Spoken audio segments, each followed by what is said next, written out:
Kung adunay usa ka tawo mubago gud sa atong atubangan karon, nya moingon siya nga ako mawang anak sa Dios. O moingon nga I am the appointed son of God. O naay moingon nga ako mawang Dios. Mutuo kaha kita.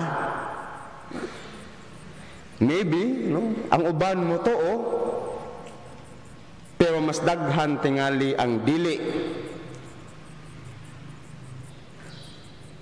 Sa atong Ebanghelyo, atong nadungog nga si Jesus buot batuon o buot patyon sa mga tao. Kay lagi, no? Matod nila, si Jesus nagpasipala sa Dios tungod sa iyahang claim nga siya mao ang anak sa Dios.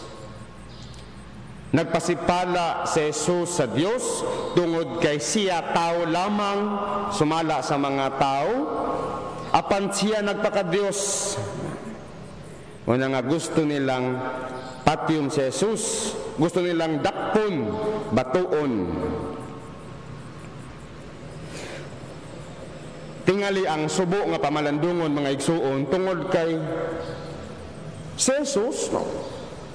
Tinuod man unta nga Dios, tinuod man ni iyang claim sa iyang kaugalingon, siya anak sa Dios. Apan wala siya tuuhi sa mga tao. Nganong wala man siya tuuhi sa mga tao? Unsa man di ay ang makahatag og kredibilidad sa usa ka tawo aron atong tuuhan. Unsa may makahatag og kredibilidad? Ang iyang pulong ba o ang iyang binuhatan? Pulong o buhat? Tingali ang nindot nga tubag, ang makahatag jud og kredibilidad sa usa ka tawo mao ang sakto nga pulong nga inubanan sa sakto nga binuhatan. Sakto nga pulong ug sakto nga buhat. Si Jesus mismo sa atong Ebanghelyo nag-ingon, ingon siya nga kung dili mo mutuo kanako, no?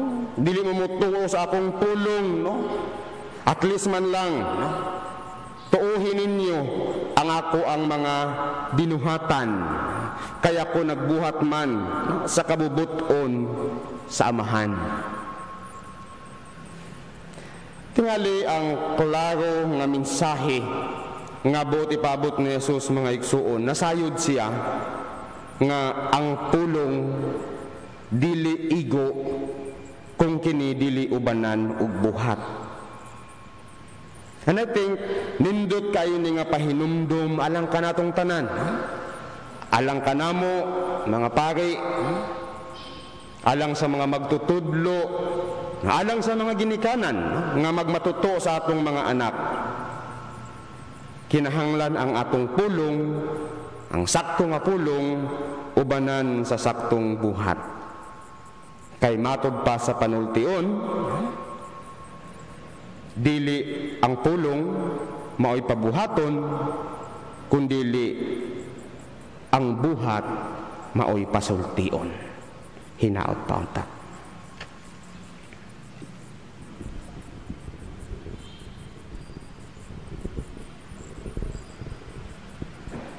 Palihog manindog ang tanan.